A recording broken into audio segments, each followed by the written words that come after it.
ذکر اسم ربہ فصلی، اور اس نے دیا نام اپنے رب کے نام کا ذکر کیا اور پھر نماز پڑھی۔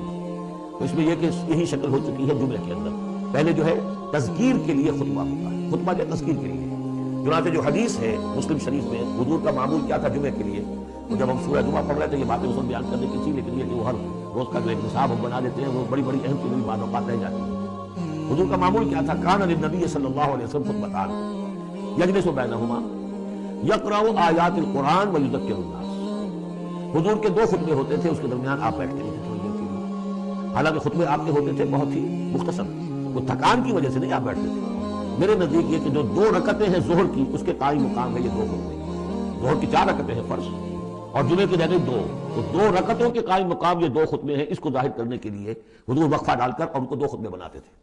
لیکن اس خطبے میں کرتے کیا تھے؟ یقرأ آیات من القرآن، قرآن مجید کی آیات پڑھ کے سناتے تھے، وَيُذَكِّرُ النَّاسَ، لوگوں کو یاد دہانی کراتے تھے۔ اور اس وقت معاملہ کیا تھا؟ ازدل خیزت بردل ریزت، زبان کا حجاب تھا ہی نہیں۔ حضور کی زبان عربی اور جو سننے والے بیٹھے ان کی زبان عربی، تو لمبے چوڑی بات کی ضرورت بھی نہیں تھی۔ ہمیں تو معنی بتانے پڑتے ہیں، اس کا مفہوم بتانا پڑتا ہے، تب ترجمہ کرنا پڑے گا، کوئی نحوی اشکال ہو بتانا ہوگا، انہیں کوئی ضرورت نہیں تھی۔ مختصر ترین خطبہ ہوتا تھا اور اس میں تذکیر، یاد دہانی۔ اور اسی میں آتا ہے اصل میں وہ حدیث جو آتی ہے کہ وہ جو میں آپ کو بتا رہا تھا کہ وہاں اللہ تعالیٰ اللہ کے نبی نے بتایا ہے کہ جو پہلی گھڑی میں، اگرچہ اس میں اختلاف ہے کہ اس سے مراد کیا ہے، ایک رائے تو یہ ہے کہ اشراق کے وقت جو لوگ پہنچ گئے مسجد میں، گویا کہ وہ پہلی ساعت میں مسجد میں آ گئے جمعے کے روز، ان کو اتنا ثواب ملے گا جتنا کہ ایک اونٹ کی قربانی سے ہوتا ہے۔ جو دوسری ساعت میں آئیں گے انہیں اتنا ثواب ملے گا جتنا گائے کی قربانی کا۔ تیسری ساعت میں آئیں گے ان کو اتنا ثواب ملے گا جتنا ایک بکری یا میڑھا جو اللہ کی راہ میں قربان کیا۔ چوتھی ساعت میں آئیں گے ان کے لیے ایسا ہے کہ ایک جو مرغی ہے وہ اللہ کی راہ میں صدقہ کر دی، اور جو 5ویں میں آئیں گے وہ ایسے جیسے کہ ایک انڈا اللہ کی راہ میں خیرات کر دیا۔ اس کے بعد جو آتا ہے تو جو فرشتے بیٹھے ہوتے ہیں مسجدوں کے دروازوں پر اور ان کے رجسٹر ہوتے ہیں، ان میں حاضری کا اندراج کرتے ہیں وہ۔ اس کے بعد جب امام کا خطاب شروع ہو جاتا ہے، لیکن وہاں خطبہ ہوتا تھا، خطاب نہیں۔ ہمارے ہاں تو 2 چیزیں ہو گئی، ایک اردو کی تقریر پھر ایک خطبہ۔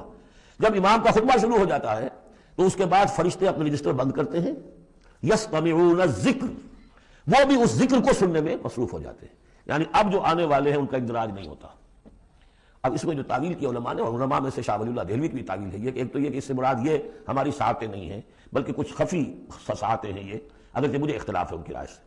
البتہ دوسری بات انہوں نے جو کہی ہے کہ اس میں جو اندراج نہیں ہوتا وہ اس معنی میں کہ فضیلت اب نہیں رہی، فضیلت گئی، فرض کی ادائیگی تو ہو جائے گی، چاہے خطبے کے دوران بھی آپ پہنچ گئے ہیں تب بھی جمعے کی فرض کی ادائیگی تو ہو جائے گی، لیکن فضیلت کا معاملہ، دفتر فضیلت ہے جو فرشتے بند کرتے ہیں، اب آپ کا اندراج نہیں ہوگا جب امام نے خطبہ شروع کر دیا۔ تو وہ ہے کہ ذکر اسم ربہ، پہلے خطبے میں اللہ کا نام لیا، ذکر کیا، پھر نماز پڑھی۔ یہ ترتیب گویا کہ جمعے کے اندر ہو رہی ہے۔